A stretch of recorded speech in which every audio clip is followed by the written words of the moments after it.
Hi there, I'm Kirk from One Good Turn.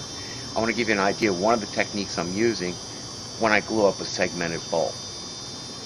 I've got a bowl started here. It's got a fancy schmancy little pattern in it. It's zebra and bloodwood, and my plan is I'd like to balance out the bloodwood by repeating the bottom with a bloodwood rim around the top. I want to show you how I get that piece. Okay, to start this layer, I'm going to take some bloodwood and I'm going to rip it into strips of equal width. I'm down well under 2 inches, so I'm going to use 2 push sticks just to try to be a little safer.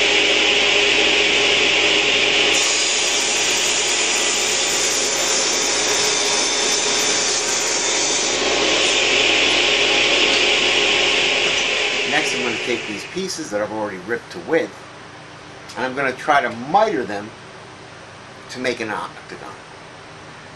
To make an octagon, I need an angle of 22.5 degrees. I've already set this at 22.5 degrees. I'm going to make a cut.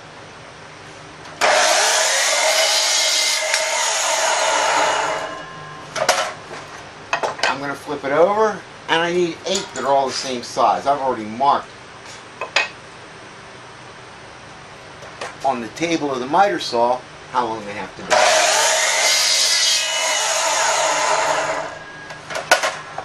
So I'm going to make 8 pieces like this, glue them together, and more or less make a stop sign, an octagon out of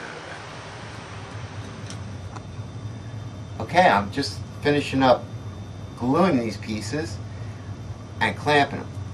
What I've used here is a web or band clamp to pull the 8 pieces together, and there's glue in between all the pieces. Got to let this sit for 24 hours for the glue to dry. I want it to sink into the pores of the wood and stick them together pretty good. And here's your tip of the day. For what it's worth, notice that I'm gluing on top of wax paper. The glue doesn't stick real bad to the wax paper like it would to newspaper. Okay, so the top ring has been glued together, dried overnight, looks pretty good. The corners fit together pretty well. Now I have to get at least one side of this flat, one face. Given the equipment that I have, I'm going to use a belt sander.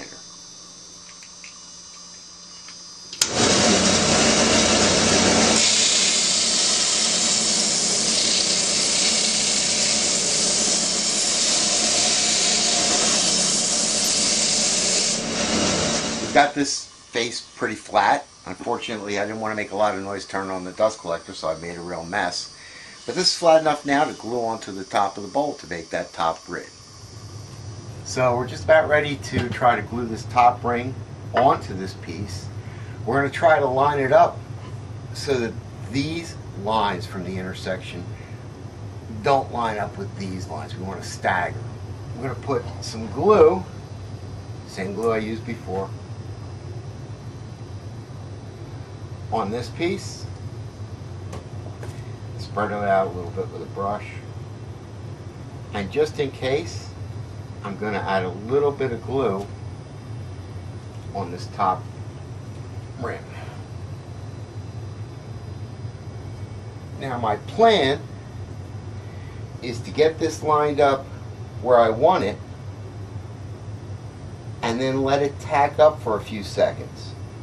Eventually, I do want to have some kind of a clamp to apply some pressure to push the glue into the fibers of the wood and make sure it doesn't move.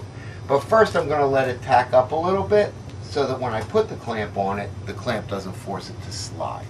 Okay, so now I'm going to take this whole thing assembled, it's tacked up so it won't slide.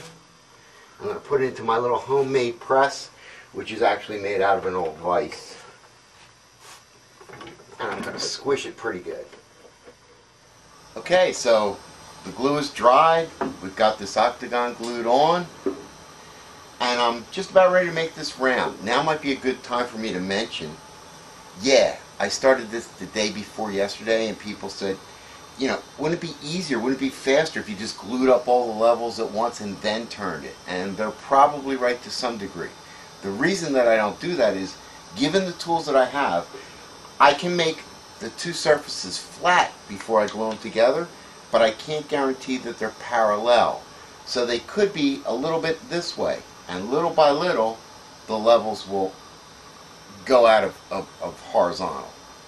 So that's why I'm putting on a level, flattening it on the lathe so that they stay parallel, and then putting on the next level. So now my plan is I'm just going to try to ease some of these corners off by cutting off the corners with the bandsaw, just to make it a little bit easier to turn later on.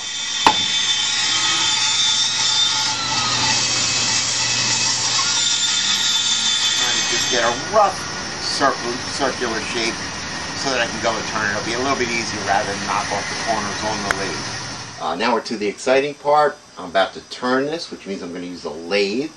This thing's going to be spinning around. I'm going to take cutting chisels, hold it against it while it's spinning, and shape it. We're also going to get to see if that glue joint holds up.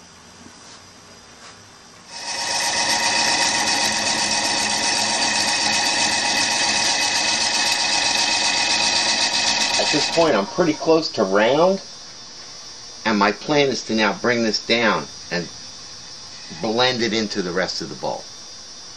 Now I'm going to start to work on the inside, which is still an octagon. So I'm going to start out by cutting it into a circle and then trimming it back to blend it in with the bowl.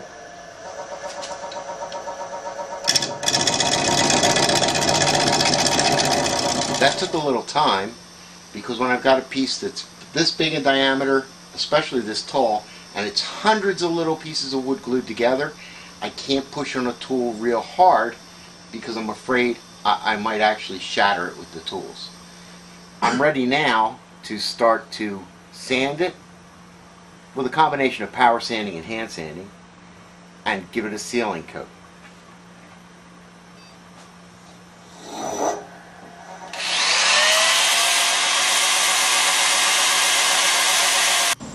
So we're done sanding, we've given it several coats of finish, and I'm pretty happy with how it turned out. If you have a couple minutes, take a look through our website. Maybe shoot us an email. Let us know what you think. Okay, well, I hope you liked it. Take care.